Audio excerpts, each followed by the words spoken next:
Hello students, I am Ankit Kumar, PGT Economics, here to take class of Economics for 12th standard. Earlier we have studied about money and money supply. Now we will study about commercial banking system. As you know, study of commercial banks is not included in our syllabus. Only money creation by the commercial banking system is part of our syllabus. So in this video lecture, we will study about money creation and money multiplier. Let's start with credit creation or money creation. As we all know, basic measure of money supply has two components, currency and demand deposits. The Reserve Bank of India is the only institution which can issue currency in India. Commercial banks cannot print money, but they influence the money supply through the process of credit creation using demand deposits. Now the question is that what is mean by credit creation? The power of commercial banks which enables them to expand their deposits through loans is called credit creation. It results in multiple expansion of banks' demand deposits. Money creation by the bank is determined by two things. First thing is the amount of initial deposits. Banks have two types of demand deposits, primary deposits and secondary deposits. Cash deposits received by the banks from the public are called primary deposits or initial deposits. When bank gives loan to a person, it deposits the sanctioned amount of loan in his account and such accounts are termed as secondary deposits. Secondary deposits are the result of primary deposits. The secondary deposits are also called credit deposits. Second thing is the legal reserve ratio or reserve deposit ratio. It is legally compulsory for the banks to keep a minimum amount of their deposit as reserves. That fraction is called legal reserve ratio. Now question is that why deposits are kept as cash reserves? Let's start with basic function of commercial banks. Commercial banks accept deposits. They give interest on these deposits. They provide loans. Deposits held by banks are used for giving loan. They lend money and earn interest for making interest payments of deposits and meeting their expenses. After that, whatever is left is their profit. They also give instant withdrawal facility to its depositors. That means whenever depositors want money back, they can go to bank and get the money. Don't you think that these two things clash with each other? If they keep their entire money with them, how will they give loans? This clash is removed by a simple practice. The practice is that banks do not use the whole of deposit for lending.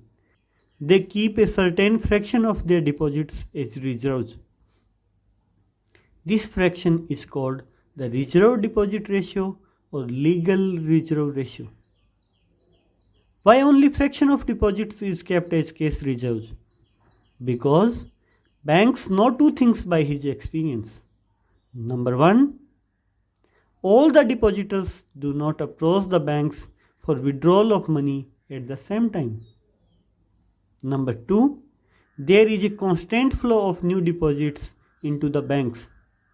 For the smooth functioning of the process of credit creation, here are some assumptions. First, the entire commercial banking system is one unit and termed as bank. Second, all receipts and payments in the economy are routed through the banks. Let's talk about the process of credit creation. Money creation is a process by which a commercial bank creates total deposits number of times the primary deposits. Total credit creation is equal initial deposits into 1 upon legal reserve ratio. Process of credit creation through an example. Suppose initial deposit in banks is 1000 rupees and legal reserve ratio is 20%. So there are two parts, public and bank. Suppose a customer have 1000 rupees. He deposits 1000 rupees in bank. The legal reserve ratio is 20%. Bank will keep 20% of deposits as reserve, that is 200 rupees. Remaining part is 80%, that is 800 rupees. Bank will lend this money to someone who have applied for loan. Now this money is with public. Those who borrow will spend this money. And same 800 will come back to bank in the form of deposit. Bank will keep 20% of this amount as reserves, that is 160 rupees. Remaining part is 640 rupees. Bank will lend this money. Now these 640 rupees are with public. Again, those who borrow will spend. These rupees will be deposited to bank. Now bank will keep 20% of this amount as reserve, that is 128 rupees. 512 rupees is remaining part. Bank will lend this money. Now these 512 rupees are with public. Again those who borrow will spend. Once again 512 rupees will be deposited to bank. Now bank will keep 20% of this amount, that is 102 rupee and 40 paisa as reserve. 409 rupees and 60 paisa is remaining part. Bank will lend this money. This will further raise the deposits with bank. In this way, deposits will go on increasing at the rate of 80%. Credit creation comes to end when total cash reserves becomes equal to initial deposits. Now I will explain the same example with the help of table. First round starts with initial deposits. In this example, initial deposit is 1000 rupees. Bank will keep 200 rupees as reserve and remaining 800 rupees will lend. In the second round, 800 rupees will become deposit. Reserve will 160 rupees and loan will 640 rupees.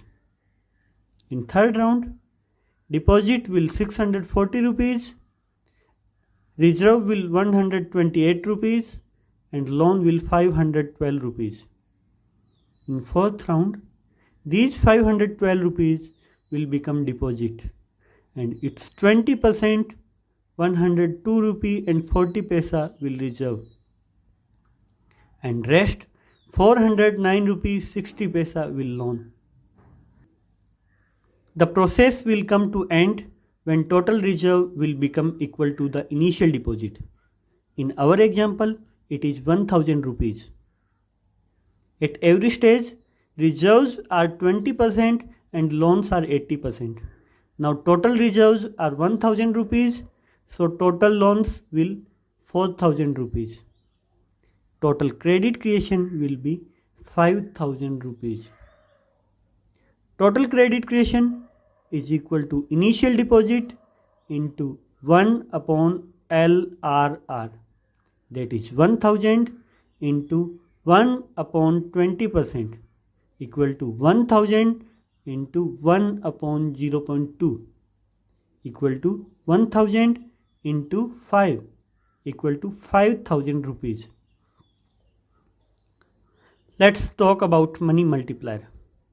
Money multiplier is the number by which total deposits can increase due to a given change in deposits.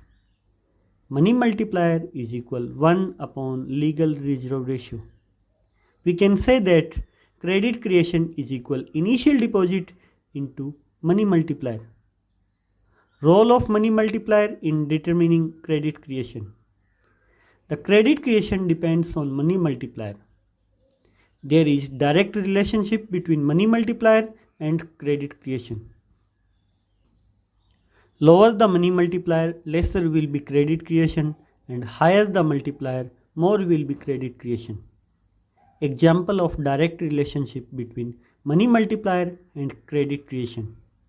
If initial deposit is 1000 rupees and money multiplier is 5, credit creation will be 5000 rupees. In second situation, multiplier is 2, which is lower than first one. Total credit creation will be 2000 rupees, which is less than last condition.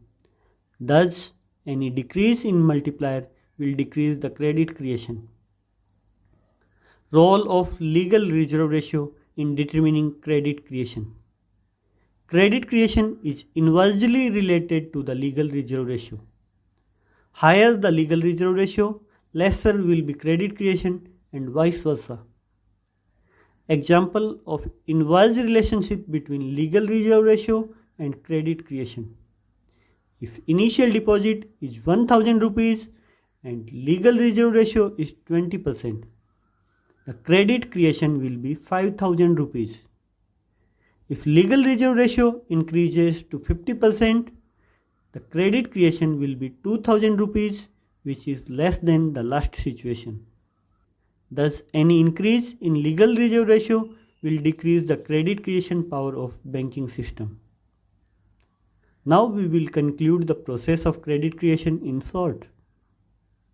If a customer deposits 1000 rupees in a bank and legal reserve ratio is 20%, then multiplier will 5.